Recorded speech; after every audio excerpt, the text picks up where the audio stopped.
Hello दोस्तों, मैं हूँ doctor Urvashi Shah, consultant gynaecologist, bodyline hospital, Ahmedabad. आज हम डिस्कस करेंगे कि प्रेगनेंसी रखने की सही उम्र क्या होती है।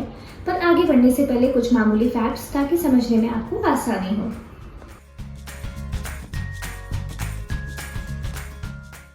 देखिए, जब भी किसी लड़की का जन्म होता है तो उसके अंडाशय में जो बीज की संख्या है वो फिक्स होती है और धीरे धीरे ये बीज समय के साथ में खत्म होते जाते हैं। नॉर्मली 35 इयर्स की उम्र के बाद में ये बीज की संख्या काफी कम हो जाती है, इसलिए प्रेगनेंसी रहना डिफिकल्ट होता है। इसके कंपैरिजन में जब हम पुरुष की बात करें तो उनमें शुक्राणु रोज प्रोड्यूस होते हैं और रोज डेली बेसिस पे खत्म होते हैं, इसलिए उनकी फर्टिलिटी थोड़ी लॉन्ग लास्टिंग होती है एंड अप्रॉक्सीमेटली 45 इयर्स तक अच्छी फर्टिलिटी मानी जाती है। तो एग्जैक्टली सही एज है क्या? तो जैसा कि हमारे घरों में बड़े बुजुर्ग कहते हैं कि बच्चा जल्दी करो, शादी जल्दी करो, वो एक्चुअल में सही बात है। साइंटिफिकली अगर हम देखें तो प्रेगनेंसी के लिए बेस्ट एज होती है 20 से 25 साल की उम्र, क्योंकि इसके बाद में स्त्री बीज की संख्या धीरे धीरे खत्म होने लगती है और धीरे धीरे उनकी क्वालिटी भी खराब होने लगती है।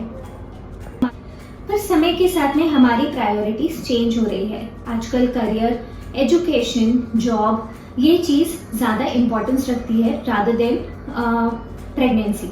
इसलिए और दूसरी बात यह है कि लोग आजकल शादी भी लेट उम्र में करते हैं, मोस्टली लेट 20s या फिर अर्ली 30s में। इसलिए ना चाहते हुए भी प्रेगनेंसी थोड़ी डिले हो जाती है और इसलिए आजकल लोगों को प्रेगनेंसी रखने में प्रॉब्लम्स फेस करना पड़ती है। बट एक बहुत जरूरी बात है, प्रेगनेंसी एक चॉइस है, ये कोई आपकी ड्यूटी नहीं है। तो इस बात को समझें, क्योंकि आजकल साइंस के डेवलपमेंट के साथ में और भी बहुत से तरीके मौजूद हैं, जैसे कि IVF क्लिनिक्स। अगर बच्चा रखने में तकलीफ होती है तो IVF क्लिनिक्स बहुत ही हेल्पफुल माने जाते हैं। अगर आपका डिसाइडेड है कि प्रेगनेंसी लेट ही करनी है तो आप आपके जो बीज हैं उनको प्रिजर्व करवा सकते हैं, जिसे कहते हैं एग प्रिजर्वेशन। उसके लिए आजकल बैंक्स अवेलेबल हैं।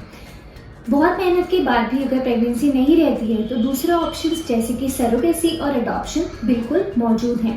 बट एक बात का ध्यान रखना बहुत जरूरी है, जैसे जैसे उम्र बढ़ती है प्रेगनेंसी से एसोसिएटेड कॉम्प्लिकेशंस भी बढ़ते जाते हैं, जैसे कि डायबिटीज होना, प्रेगनेंसी के टाइम पे BP बढ़ जाना, बच्चे का विकास बराबर से नहीं होना, बच्चे में खोड़ खाबड़ होने के चांसेस बढ़ जाना। इसलिए आप बहुत ही कॉन्शियसली डिसीजन लें कि प्रेगनेंसी किस उम्र में आपको प्लान करनी है। अगर आपकी शादी 30 इयर्स के बाद होती है तो कहीं ना कहीं थोड़ा ध्यान रख के प्रेगनेंसी को एक प्रायोरिटी रखें। धन्यवाद।